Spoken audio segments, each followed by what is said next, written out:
بسم الله الرحمن الرحيم. سؤال جديد وإجابة جديدة.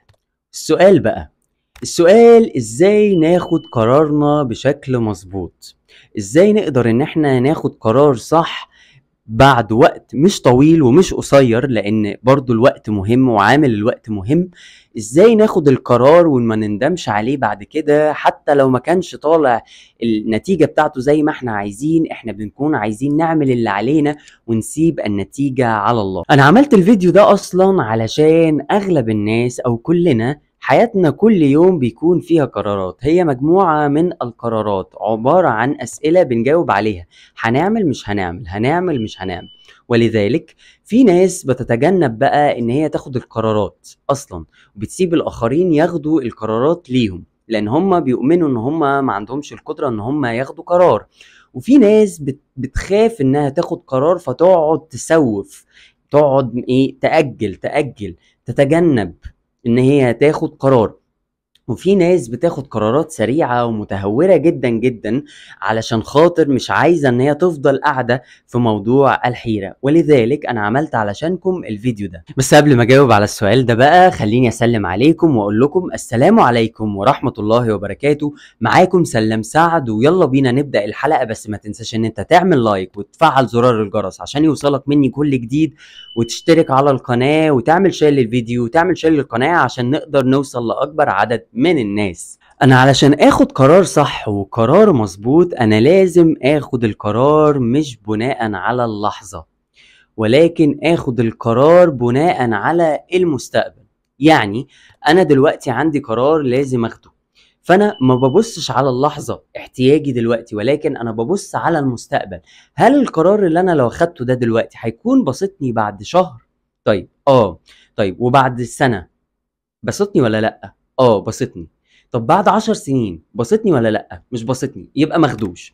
القرارات لازم تتاخد بناء على المستقبل، المدى البعيد مش المدى القريب. الحقيقة ان الناس بتقولك لما تيجي تاخد القرار خد القرار بناء على عقلك والمنطق بس، الى ان الحقيقة ان ربنا خلق لنا بوصلة اللي هي القلب. استفتي قلبك. احنا بنكون عارفين ان احنا قلبنا ده صح، ولكن احنا اللي بنتجنب الشعور، احنا اللي ما بنركزش مع الشعور. يجي يقول لك اصل انا كنت حاسس وكنت متأكد بس انا مشيت مع عقلي فغلطت. تمام. فالحل ان انت تتبع احساسك وحدسك الداخلي. احنا ربنا نعمة من نعمه علينا ان هو عمل لنا زي البوصلة موجودة في قلبنا علشان تقول لنا ده صح ولا ده غلط. انت بقى قرارك يا تمشي مع البوصلة اللي بتقول لك القرار ده صح، يا الا تمشي عكس البوصلة، فامشي مع البوصلة. لما بنيجي ناخد قرار دايما بنقعد نبحث وندور كتير، اللي هو ايه؟ انا مثلا عايز اشتري تيشيرت، ده مثال بسيط، يعني مثال عادي جدا. انا دلوقتي عايز اشتري تيشيرت، فادخل ابص على نايك وادخل ابص على اديدس وادخل ابص على محلات، جميع المحلات هدخل وافضل ابص عليه. ده مع الوقت جميل ان انا بشوف وبفهم وبعرف وبفهم الاسعار والالوان والانواع والخامات والكلام ده. لكن مع الوقت الكتير انك بتعمل كده كتير بيجي لك شكل كده بسيط من اشكال الاوبسيشن، الهوس، ان انت بقى عندك احتمالات فظيعة وكتير وعندك تفاصيل كتير. فبدل ما تبقى بتساعدك ان انت تاخد قرار، بتساعدك ان انت ما تاخدش القرار، لان انت بقيت حاسس انك تايه من كتر التفاصيل الكتير. فحاول انك انت توازن الموضوع، ان انت تاخد تعرف تفاصيل تفهم، لكن ما تزودش البحث زيادة عن اللزوم، علشان ده مع الوقت بيتقلب ضدك لانه بيتوهك.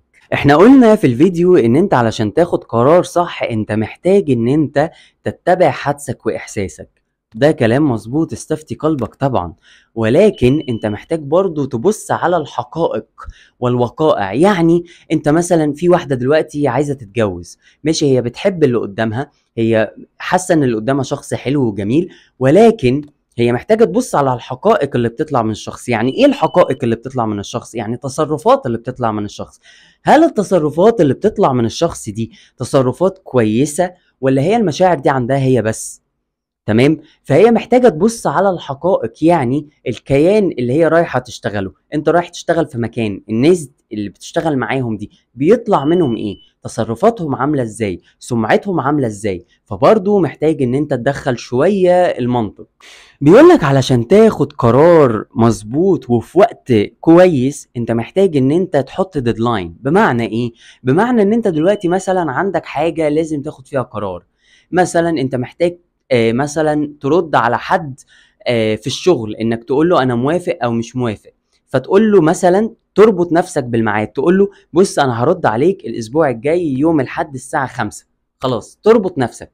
فمحتاج ان انت تبقى دايما بتحط لنفسك ديدلاينز في ان انت تاخد القرار. دلوقتي انت قاعد في كافيه، دلوقتي انت جعان مش عارف تطلب ايه من المنيو، حط لنفسك على الستوب واتش 5 دقايق. خلاص خلال ال5 دقايق انت هتاخد قرار.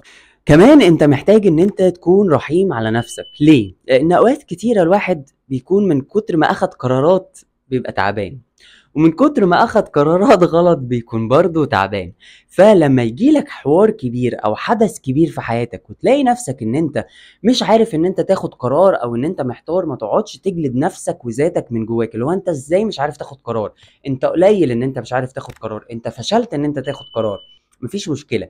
الاحداث الكبيرة والاختيارات الكبيرة اللي بتكون مطلوب مننا ناخد فيها قرارات وبتبقى قرارات مصيرية، اعرف ان انت هتطول شوية وادي لنفسك الحق الكده وطبطب على روحك. وانت بتاخد القرار ما تفكرش في الفشل، اللي هو يا ترى انا لو اخدت القرار ده هفشل ازاي او هفشل في ايه.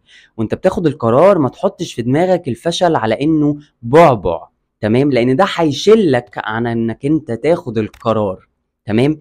فالحل ان انت وانت بتفكر في القرار لو جالك فكرة الفشل، قول لنفسك مفيش حاجة اسمها فشل، مفيش حاجة اسمها فشل. تالت مرة، مفيش حاجة اسمها فشل، كلها دروس، ومن خلال الدروس احنا بنتعلم فبنكبر فبننضج فبننمو. ومفيش حاجة ما بتتصلحش، كل حاجة بتتصلح. وحتى لو الحاجة اتصلحت بس ما بقتش زي الاول، اسمها اتصلحت واسمها ان انت قدرت ان انت تعديها وتكمل، وده لوحده اصلا نجاح. كمان انا بقولك خد القرار واعرف ان انت تقدر تصلح قرارك. زي ما قلنا اللي هو الخوف من الفشل، انت تقدر تصلح قرارك. طيب انت تقدر تصلح القرار ده ازاي؟